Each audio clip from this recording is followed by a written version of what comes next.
Today we're going to talk about Biden finally forgiving student loan debt and the Republicans' failed attempt at capitalizing off it. And I have two interviews this week. I interviewed the Secretary of Education, Miguel Cardona, about the details of that debt elimination and his response to Republicans who've attacked loan forgiveness even when they themselves benefited from forgiven PPP loans. And I'm joined by the Democratic nominee for Arizona Secretary of State, Adrian Fontes, about his Republican opponent being a literal oath keeper, how that guy could weaponize the Secretary of State's office if he wins, and his message to pro-democracy Republicans who've never voted for a Democrat. I'm Brian Tyler Cohen, and you're watching No Lie. So, the White House has gotten the memo, gloves are off, they're finally fighting back on all fronts. And this is just my favorite thing. After Biden released his long-awaited and very popular plan to forgive between $10,000 and $20,000 of student debt for those making under $125,000 a year, Republicans dutifully started attacking it. And so all of these Republicans came out of the woodwork to talk about how unfair it is that these loans are being forgiven. But the problem is that the Republicans who spoke out against it also just so happened to personally have received PPP loans that were ultimately forgiven. Like Marjorie Taylor Greene came out and said this. But for our government just to say, okay, well, your debt is completely forgiven. Obviously, they have an agenda for that. They need votes in November. So the timing is a pure coincidence there as well.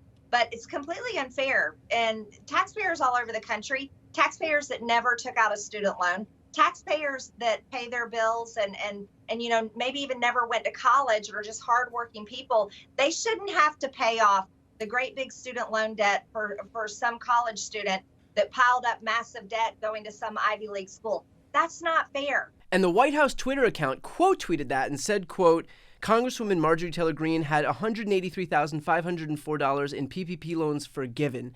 So when she clutches her pearls over the government saying, okay, your debt is forgiven, the government literally saw her debt and said, okay, your debt is completely forgiven. Here's another Republican, Vern Buchanan, who I've never even heard of, but if an AI bot had to create a Republican and name him, I swear he would be named Vern Buchanan. He said this. A lot of families in our region, they've been talking about forgiveness of loans for the last 4 or 5 months, are very, very upset.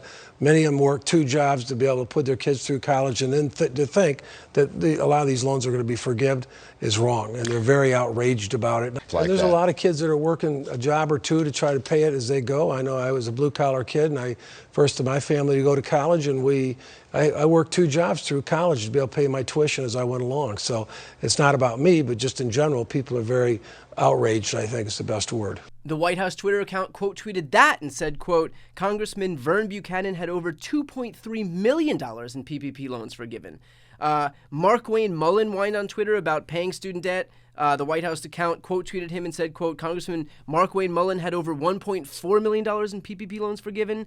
It happened to Republicans Kevin Hern, who had $1 million forgiven, Mike Kelly, who had $987,000 forgiven, even Matt Gaetz, who had $482,000 forgiven. I mean, this was like scientifically engineered to backfire in the most spectacular fashion possible. You quite literally could not have had worse spokespeople for this particular issue than if, like, Matt Gaetz became the spokesperson for child safety. I don't know if these Republicans didn't know that PPP loan information was publicly available, or if they're just so used to lying in the most shameless way possible that it never occurred to them that the White House Twitter account would drag them with the most viral tweets of its existence. But either way, I don't think these people are going to be complaining about loan forgiveness on Twitter anymore. There's also the fact that loan forgiveness is hugely popular. Although, I got to be honest, I don't think that the Republican Party is interested in doing what's popular. Like, I think that ship has probably sailed. That party's literally running on stripping women of their bodily autonomy. It's probably only slightly less popular than killing puppies as far as policy platforms go. So I'm pretty sure that the fact that people want these loans forgiven is going to have zero effect on the GOP. Taking a step back here and kind of looking at this from a 30,000-foot view as we head into November, what's striking is that all of this came together at exactly the right time. Everything that's happened in the last month or so has served to really neutralize every single attack that Republicans put forward.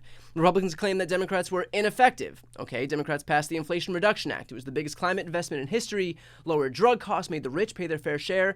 They passed CHIPS to bring the semiconductor chip industry home. They passed the PACT Act to give health care to sick veterans, passed the American Rescue Plan, passed the infrastructure package, passed the first gun bill in decades, and of course, what we're talking about now, eliminated $10,000 to $20,000 in student loan debt. Republicans claim that Democrats were bad for jobs. Okay, well, Democrats recovered every single job lost during the pandemic. They added the most jobs of any presidential administration in U.S. history, and they brought the unemployment rate down to a 50-year low. Republicans claim that Democrats were bogging Americans down in high gas prices and inflation. Okay, those things still exist, but for the last 60-plus days, we've been seeing those declines in exactly those areas, and things are very clearly moving in the right direction. Even the attacks lobbed at the Biden administration from the left, and a lot of them justified, I should add, like that he's unwilling to criticize Republicans. That's been a big one for me. You know, it's frustrating to see someone give so much deference to a party that is seeking to undermine democracy in real time. But now Biden's holding rallies. He's calling those Republicans out by name. Even his digital team is going on the offense. And this is dumb, but like they've co-opted the Dark Brandon meme from the right. Couple that with the inexplicable fact that now, only months away from midterms, is when Republicans have decided to pull maybe the most politically unpopular stunt in modern American history with these abortion bans. And we're in an environment where Democrats have a chance to not only maybe hang on to their majorities, but actually expand them. Like, think about it this way. New York's 19th congressional district, there was a special election this past week. It was a Biden plus 1.5 district. That means Biden won it by 1.5 points. In a midterm cycle with Democrats in power, where the opposition party usually sees a huge swing in their favor, a seat like New York's 19th is a really easy pickup for the right. And yet, not only did Republicans lose, but the Democrat, Pat Ryan, actually gained on Biden's 2020 margin. In fact, this is the fourth House special election in a row where a Democrat has outperformed Biden. And looking ahead to November, there are actually 222 seats in the House where Biden performed better than he did in New York's 19th. That means that if every congressional district replicates the same turnout performance as we just saw in New York's 19th, Democrats are on track to exceed the 218 seats that they need to hold the House. And look, that's not to say, that this thing's in the bag. It's not to say that we're getting complacent or that we should get complacent. It's not to say that something can't happen tomorrow and shift the entire race, because we're all old enough to remember the difference between January 2020 and March 2020.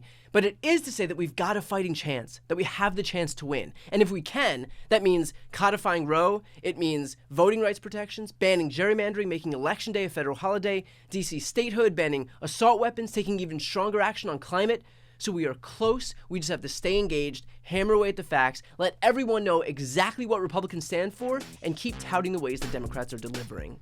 To watch my interview with Secretary of Education Miguel Cardona about the details of that debt elimination plan and his response to Republicans who've attacked loan forgiveness even when they themselves benefited from forgiven PPP loans, and my interview with Democratic nominee for Arizona Secretary of State Adrian Fontes about his Republican opponent being a literal oath keeper, how that guy could weaponize the Secretary of State's office if he wins, and his office to pro-democracy Republicans who've never voted for a Democrat before. Click the thumbnails right here on the screen or check out the interviews playlist on my YouTube channel.